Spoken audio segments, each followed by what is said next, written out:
Hi friends, welcome to Prakashini kitchen. நம்ம இன்றைக்கி என்ன செய்ய போகிறோன்னா ப்ரான் பெப்பர் மசாலா.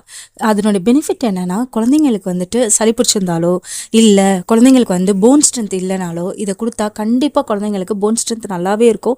ஏன்னா இதில் ப்ரோட்டீன், கால்சியம் எல்லாமே இருக்கிறதுனால குழந்தைங்களுக்கு ரொம்ப நல்லது.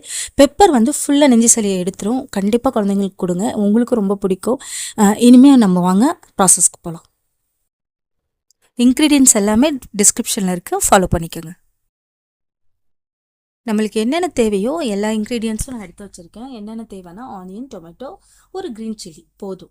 அதுக்கப்புறமேட்டுக்கு நம்மளுக்கு தேவையானது தேங்காய், பூண்டு, இஞ்சி, சோம்பு, அப்புறம் பெப்பர் கூட நீங்கள் போட்டுக்கலாம். நம்மளோட இஷ்டம்தான். பெப்பர் பவுடராகவும் போட்டுக்கலாம், பெப்பராகவும் போட்டுக்கலாம். கடாயை சூடு பண்ணிவிட்டு நம்ம கொஞ்சம் எண்ணெய் ஊற்றிடுவோம். எண்ணெய் ஊற்றிட்டு எண்ணெய் சூடானதுக்கப்புறம் ஆனியன், அப்புறம் கொஞ்சம் கருவேப்பிலை, கொத்தமல்லி எல்லாமே போட்டு சால்டேட் பண்ணணும். அதாவது அந்த ஆனியனோட பச்சை வாடை போகிற வரைக்கும் நம்ம சால்டேட் பண்ணணும்.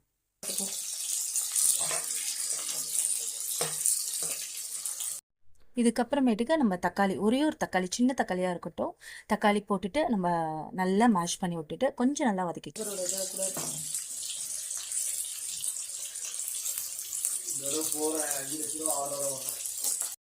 அடுத்தது நம்ம அரைச்ச விழுது போடுறோம். நான் ஏற்கனவே சொல்லியிருந்தேன், இது அப்போனா கோகோனட், அப்புறம் இஞ்சி, பூண்டு, சோம்பு, மிளகு எல்லாத்தையுமே அரைச்சி போட்டு அதை நம்ம இதில் சேர்த்துக்குவோம்.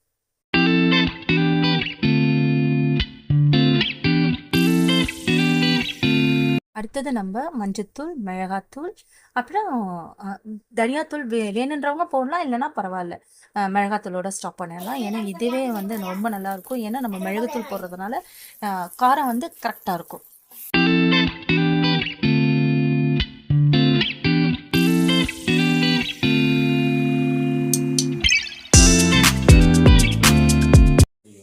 அதே மாதிரி எல்லாத்தோட அளவும் டிஸ்கிரிப்ஷனில் இருக்க பார்த்துக்கோங்க.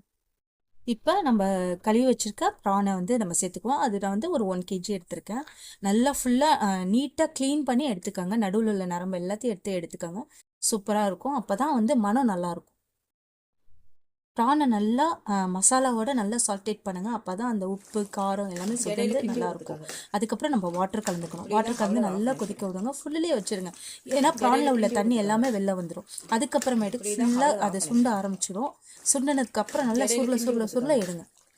நீங்கள் பாட்டுக்கு தண்ணி அதிகமாக கலந்துடாதீங்க. ஏன் அப்படின்னா தேங்காய் தண்ணி தான் நான் கலந்துருக்கேன். அதாவது அரைச்ச மசாலாவோட கொஞ்சோண்டு தண்ணி.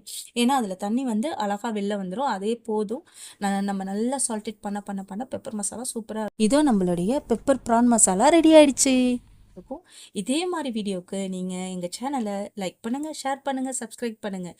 இன்னொன்று இதே மாதிரி வீடியோ வேணும்னா கீழே கமெண்ட் பண்ணுங்கள். பாய்.